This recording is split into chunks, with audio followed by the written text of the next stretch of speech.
नमस्कार साथियों, आप सभी का स्वागत है जीके शुभम स्टडी में। और आप लोग कैसे हैं? आशा करते हैं कि आप लोग स्वस्थ होंगे, मस्त होंगे, जहां भी होंगे अपनी अपनी तैयारी में व्यस्त होंगे। दोस्तों, आज हम लोग इस क्लास में डिस्कस करने वाले हैं बिहार पुलिस न्यू वैकेंसी 2025 के प्रीवियस ईयर क्वेश्चन पेपर, जो कि आप सभी के लिए काफ़ी एग्जाम में हेल्पफुल रहने वाला है। तो आप लोग इस वीडियो को शुरू से लास्ट तक जरूर देखिएगा। और जो भी बच्चे इस चैनल के साथ नए जुड़े हैं वो चैनल को सब्सक्राइब और लाइक करना मत भूलिएगा, जिससे सभी क्लास का नोटिफिकेशन आप लोग के पास सबसे पहले जरूर पहुंचे। तो चलिए दोस्तों, स्टार्ट करते हैं। आज का पहला क्वेश्चन है, यूनेस्को की स्थापना कब हुई थी? तो दोस्तों बताइए, जो यूनेस्को की स्थापना हुआ था वह कब किया गया था? 24 फरवरी 1945, 24 दिसंबर 1948, 16 नवंबर 1945, 11 दिसंबर 1946। तो याद रखिएगा, इसका राइट आंसर जाएगा ऑप्शन सी। तो यूनेस्को की स्थापना 16 नवंबर 1945 ईस्वी में हुआ था। तो याद रखिएगा दोस्तों, ऑप्शन सी को लॉक कर लेते हैं। चलिए अगला क्वेश्चन देखते हैं दोस्तों, यूनेस्को का मुख्यालय कहाँ है? तो दोस्तों बताइए, यूनेस्को का मुख्यालय कहाँ है? पेरिस, ओस्लो, रोम या फिर इस्तांबुल? तो याद रखिएगा, इसका राइट आंसर जाएगा दोस्तों ऑप्शन ए। तो यूनेस्को का मुख्यालय पेरिस में है। तो याद रखिएगा दोस्तों, ऑप्शन ए को लॉक कर लेते हैं। चलिए अगला क्वेश्चन देखते हैं दोस्तों, काफ़ी इंपॉर्टेंट क्वेश्चन है। खरीफ की फसल कब बोई जाती है? तो दोस्तों बताइए, खरीफ की फसल कब बोई जाती है? मार्च अप्रैल में, नवंबर दिसंबर में, जून जुलाई में या फिर अक्टूबर नवंबर में? तो याद रखिएगा, इसका राइट आंसर जाएगा ऑप्शन सी। तो खरीफ की फसल दोस्तों जून जुलाई के महीने में बोया जाता है। तो याद रखिएगा, ऑप्शन सी को लॉक कर लेते हैं। चलिए अगला क्वेश्चन देखते हैं, खरीफ की फसल कब काटी जाती है? दोस्तों बताइए, खरीफ की फसल कब काटी जाती है? जून जुलाई में, मार्च अप्रैल में, अक्टूबर नवंबर में, फिर जनवरी फरवरी में? तो याद रखिएगा, इसका राइट आंसर जाएगा ऑप्शन सी। तो खरीफ की फसल अक्टूबर और नवंबर के महीने में काटा जाता है। तो याद रखिएगा दोस्तों, ऑप्शन सी को लॉक कर लेते हैं। चलिए अगला क्वेश्चन देखते हैं दोस्तों, काफ़ी इंपॉर्टेंट क्वेश्चन है। यदि दोस्तों आप लोग को पहले से किसी भी क्वेश्चन का आंसर पता हो तो आप लोग उसका जवाब कमेंट बॉक्स में जरूर दीजिएगा। तो भारत का प्रथम वायसराय कौन था? दोस्तों बताइए, भारत का प्रथम वायसराय कौन था? तो याद रखिएगा, इसका राइट आंसर जाएगा ऑप्शन डी।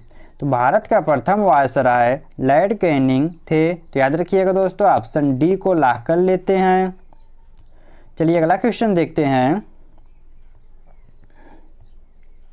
कंप्यूटर भाषा किस क्षेत्र में उपयोगी है? तो दोस्तों बताइए, कंप्यूटर भाषा किस क्षेत्र में उपयोगी है? व्यवसाय, रेखा चित्र, विज्ञान, फिर वाणिज्य? तो याद रखिएगा, इसका राइट आंसर जाएगा ऑप्शन सी। तो कंप्यूटर भाषा विज्ञान के क्षेत्र में उपयोगी है। तो याद रखिएगा, ऑप्शन सी को लॉक कर लेते हैं। चलिए अगला क्वेश्चन देखते हैं, कंप्यूटर भाषा किसके लिए उपयोगी है? तो दोस्तों बताइए, कंप्यूटर भाषा किसके लिए उपयोगी है? यदि दोस्तों आप लोग को पता तो आप लोग इसका जवाब कमेंट बॉक्स में बताइए। तो याद रखिएगा, इसका राइट आंसर जाएगा ऑप्शन ए। तो कंप्यूटर भाषा व्यावसायिक कार्य के लिए उपयोग किया जाता है। तो याद रखिएगा, ऑप्शन ए को लॉक कर लेते हैं। चलिए अगला क्वेश्चन देखते हैं, डॉक्ट्रिन ऑफ लैप्स नीति किसके बनाई थी? तो दोस्तों डॉक्ट्रिन ऑफ लैप्स नीति किसने बनाई थी? Lord Curzon, Lord Mountbatten, Lord Dalhousie, फिर रॉबर्ट क्लाइव? तो याद रखिएगा, इसका राइट आंसर जाएगा ऑप्शन सी। तो डॉक्ट्रिन ऑफ लैप्स नीति लॉर्ड डलहौजी ने बनाया था। तो याद रखिएगा, ऑप्शन सी को लॉक कर लेते हैं। चलिए अगला क्वेश्चन देखते हैं दोस्तों, काफ़ी इंपॉर्टेंट क्वेश्चन है। आप लोग जितना भी क्वेश्चन को देख रहे हैं आपके लिए काफ़ी एग्जाम में हेल्पफुल आने वाला है, तो आप लोग काफ़ी ध्यान से देखिएगा दोस्तों। निम्नलिखित में से किन कोशिकाओं में नाभिक नहीं होता है? दोस्तों बताइए, निम्नलिखित में से किन कोशिकाओं में नाभिक नहीं होता है? मूल रोम कोशिका, लाल रक्त कोशिका, प्लेटलेट्स या फिर मोनोसाइड? तो याद रखिएगा, इसका राइट आंसर जाएगा ऑप्शन बी। तो लाल रक्त कोशिका में नाभिक नहीं होता है। तो याद रखिएगा, ऑप्शन बी को लॉक कर लेते हैं। चलिए अगला क्वेश्चन देखते हैं, काफ़ी इंपॉर्टेंट क्वेश्चन है। यदि दोस्तों अभी तक आप लोग चैनल को सब्सक्राइब और लाइक नहीं किए तो चैनल को सब्सक्राइब और लाइक करना मत भूलिएगा। तो वह सबसे छोटा जीव कौन है जो स्वयं विकास एवं प्रजनन करने में समर्थ है? तो दोस्तों बताइए वह सबसे छोटा जीव कौन सा है जो स्वयं विकास एवं प्रजनन करने में समर्थ रहता है? विषाणु, जीवाणु, माइक्रोप्लाज्मा, बैक्टीरियोफेज। तो याद रखिएगा इसका राइट आंसर हो जाएगा दोस्तों ऑप्शन सी।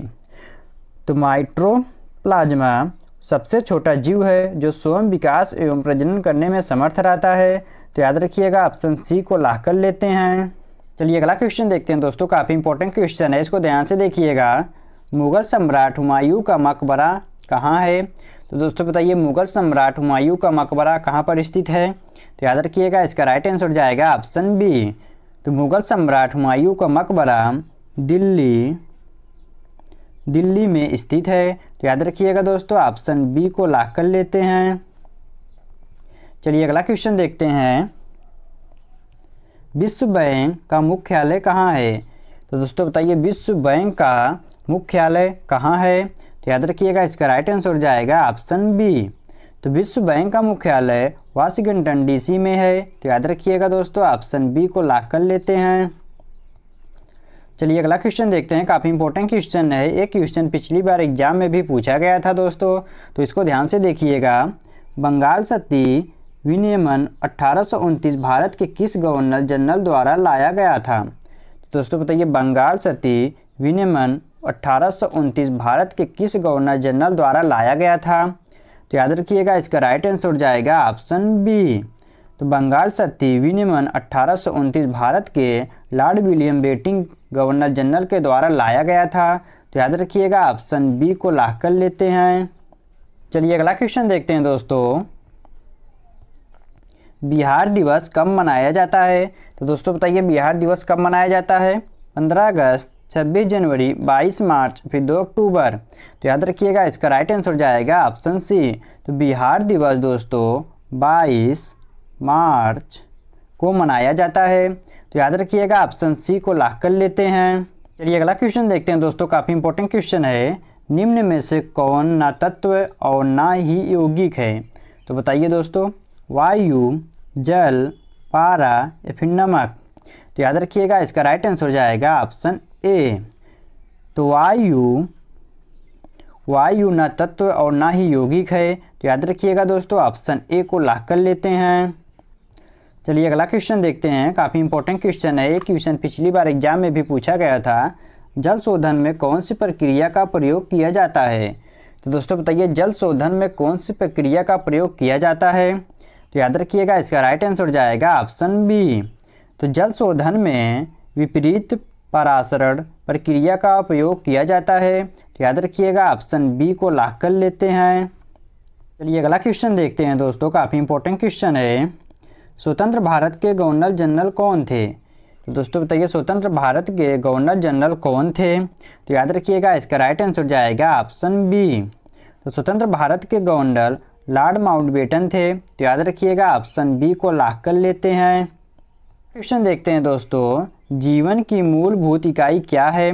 कोशिका, ऊतक, अंग, फिर राइबोसोम। तो याद रखिएगा इसका राइट आंसर हो जाएगा ऑप्शन ए।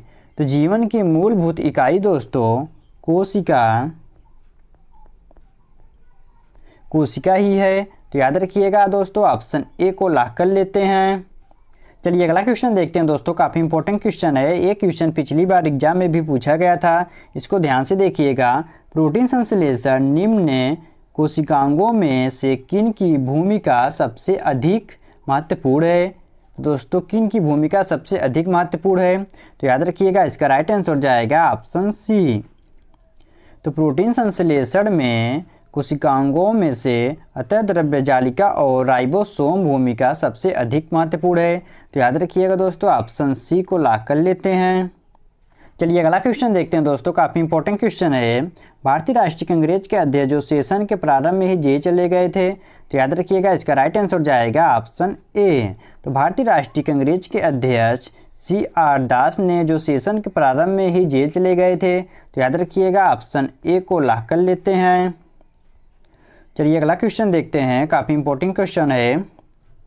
भारतीय राष्ट्रीय कांग्रेस तथा मुस्लिम लीग दोनों में लखनऊ में किस वर्ष में अधिवेशन किया जिसने लखनऊ समझौता संपन्न किया था? दोस्तों बताइए भारतीय राष्ट्रीय कांग्रेस तथा मुस्लिम लीग दोनों में लखनऊ में किस वर्ष में अधिवेशन किया जिसमें लखनऊ समझौता संपन्न किया गया था? तो 1921, 1916, 1901 या फिर 1911। तो याद रखिएगा इसका राइट आंसर हो जाएगा ऑप्शन बी। तो भारतीय राष्ट्रीय कांग्रेस तथा मुस्लिम लीग दोनों में लखनऊ में 1916 ईस्वी में अधिवेशन किया गया था जो लखनऊ समझौता संपन्न हुआ था। तो याद रखिएगा दोस्तों ऑप्शन बी को लॉक कर लेते हैं। चलिए अगला क्वेश्चन देखते हैं। पादप कोशिका जंतु कोशिका से किस प्रकार भिन्न होता है? तो दोस्तों बताइए पादप कोशिका जंतु कोशिका से किस प्रकार भिन्न होता है?